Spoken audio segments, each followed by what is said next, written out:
So Keir Starmer's attempt to forge a new path for Labour got off to a pretty shaky start this weekend. And if anyone thought that the party's left-wingers would go without a fight, they've never met any of the Jeremy Corbyn fan club. In fact, the party's former leader let fly a couple of days ago, accusing the current leadership of propping up capitalism. To be clear, he thinks that's a bad thing. Let's see what his brother-in-arms, former Shadow Chancellor John McDonnell, thinks. John McDonnell, you described Keir Starmer's essay published this week, The Road Ahead, as the Sermon on the Mount composed by a focus group. That's a bit disrespectful to your leader, isn't it? Don't worry, Keir's a friend of mine. He can take it on the chin. I was trying to get across to him, look, we've got to go beyond banalities. We need real vision and policy programme now, and that's what this conference should all be about, the real concrete policies we're going to pursue. Do you think that the Labour policy offer that's being made is familiar to you? I mean, I was talking to Angela Rayner this morning. The attack on private schools, frankly, the New Deal for Working People feels pretty much like a McDonnell deal for working people. On the New Deal for Working People, Andy McDonnell, the Shadow Secretary of State for Employment, Andy's been working on it for nearly 3 years, 2.5 years at least. It's a great piece of work, and Lord John Hendy as well. Angie's fronted that, which is great. So a lot of it is building upon what we did. I think it needs to go a bit further in terms of pay levels, not the £10. I think it's £15 an hour we should be going. But my anxiety yesterday, and this is why I wrote a couple of pieces for the press this weekend, is that got drowned out by all this falling out over the constitutional rules of our party. We had really two good announcements this weekend. One was Angela Rayner and Andy McDonnell's employment policy, but the other one was Lucy Howell's housing policy.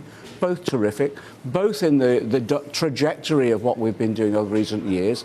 But that got completely drowned out by the shenanigans over our constitution, really.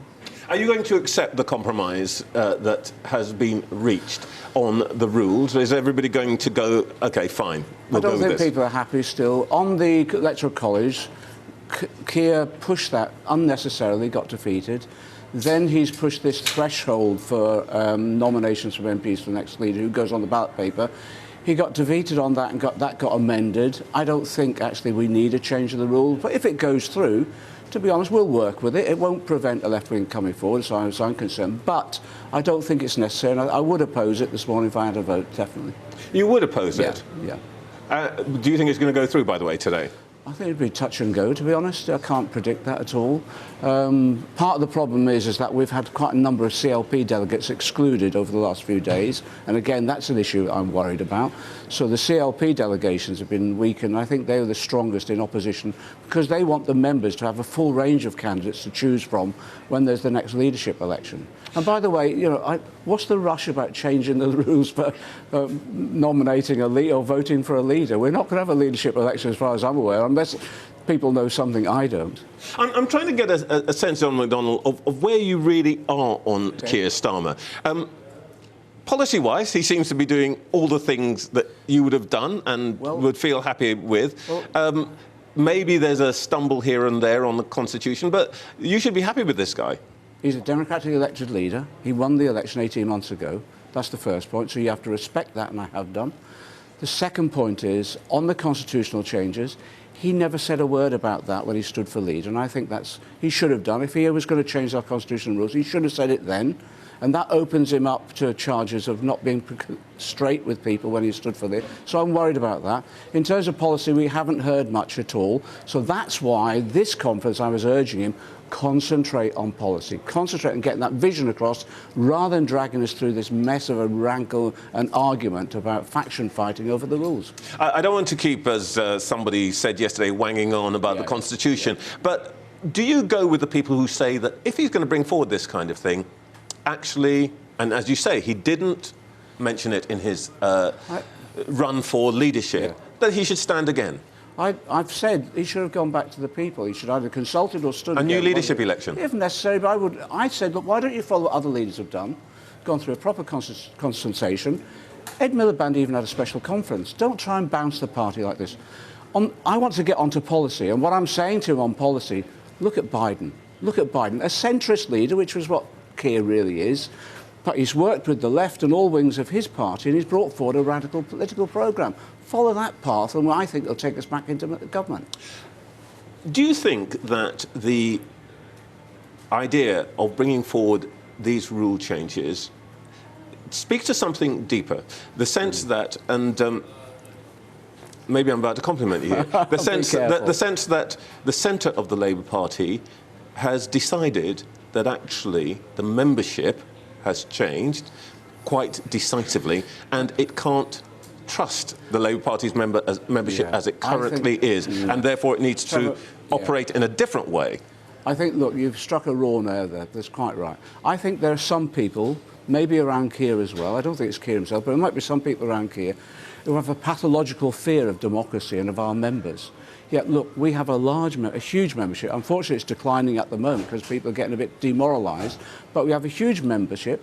They reflect the wider community, you know, the doctors, the nurses, the people working in the public sector, lorry drivers and all the rest. Trust the people, that's what I'm saying to them. So don't have these shenanigans where you're trying to restrict the role of members. In fact, when Keir stood for leader, he said he was going to engage with members more and members would have more of a role. That's why people feel this is a bit of a step backwards, and he hasn't been really straight. So we're saying to him, look, get back on track. Forget these rule changes. Get on with the discussion about policy, and let's have a real discussion. The employment stuff was great. Lucy Powell's housing stuff was terrific. There's a lot more to go for now as well. In terms of the public schools VAT, that was one of our policies. Indeed. But you know, we had a wider policy, which was bring public schools into the state sector. Basically abolish public. Well, no, we were going to integrate them into the public sector, and that would have eventually meant there was no need for their existence. Isn't the problem here, John McDonnell, that what Keir Starmer wants to do is to focus the Labour Party on what Labour voters think, rather than what Labour activists, who have a lot of time to go to meetings and argue the toss over this composite and that composite, and that what he's trying to do with this is to move the party over to thinking about Labour voters as opposed to Labour members. There's always that issue about a political party's membership sort of isolating it to the wider community. That might happen if you had a small rump of a party. When you've got 500,000 members, that's impossible to do. That means we've got virtually a member on every street.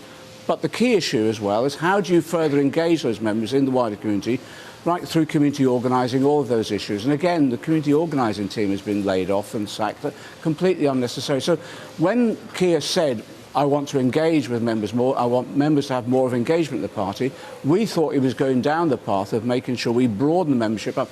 I was aiming for 1 million members. We should be doing that, recruiting all the time, but opening up our doors so that people all have a say over the development of those policies. As soon as you start closing that down, for example, restricting their ability to select the leader or have a vote over the leader, effective vote of the leader, then you're cutting yourself off from the wider community. Would you have used the words that Angela Rayner used last night? Have you not heard some of my speeches, Trevor? It's important. Sometimes I embarrass myself. They are required reading in my household, John, but Look, I would like you to share with the nation whether you would use those terms. Well, we've all been there. We've all been there. Late at night, getting very angry about what's going on. What I like about Angela Rayner is that she's human. She may well drop herself in it, just as I've done time and time again, but she's human and she has human emotions. And when you get angry about something, sometimes the language that you use might be over the top. But what she's angry about, the issue we're all angry about. Let me just say this, Trevor. In my community at the moment, I've got large numbers of people who are fearful because they're going to lose £20 off their universal credit. They're going to be thrust into poverty with children. No wonder she's angry. So sometimes your language gets ahead of you, but deep down, she's expressing the anger that many of us feel. So everybody now gets a free pass to say what they like about other people, no. We all because they're a bit, they're a bit emotional. No, we have to be late at night. No, we have to be disciplined, and all of us have to bear that in mind. We need to bring people with us around and turn them off, but we're expressing human emotion here, and sometimes you don't get the language right. And some instances, though, actually, people forgive you for that because they know your intentions are good. All right. Well, a theme this morning has been civility and respect, and you've been extremely respectful of your leader, whatever your private feelings are. The new leader of Unite, Sharon Graham, announced that she wouldn't be coming to conference, even though it's her first opportunity to demonstrate support for Sir Keir Starmer. A bit rude, or not? No, not really. I've known Sharon. I've worked with Sharon over the years. She's been involved in some of the organisation and disputes in my constituency, at Heathrow Airport, for example. She's been brilliant. Her job... Yeah, but how hard could it be to turn up for the leader's speech? She's got about 16 disputes going on at the moment. Her job is, at the moment, as she sees it, is to concentrate on her members who are struggling in this economic climate.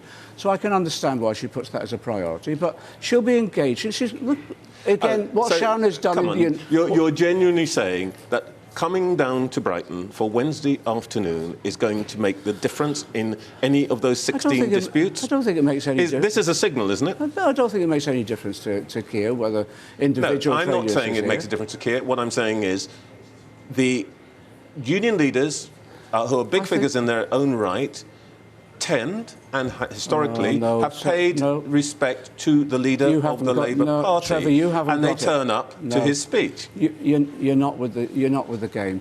What Sharon is about... Right. No, listen, what Sharon is about is saying, I'm a trade union general secretary, but I'm a member of a team. Her team is down here as a delegation. She has confidence in them. She's no longer boss politics, I have to order everything around. What she's doing is getting on with their job as she sees it, the priority in the industrial struggles that her workers are having, their living standards, their fight to keep their jobs and to fight to protect their families. That's what she's concentrating on. She said, I've got a good team in the delegation there. They'll manage all the decisions that have taken place. It's a democratic union. The positions that have been taken by the union, a number of issues, that delegation will vote accordingly. It's democracy. John McDonnell, thank you very much indeed.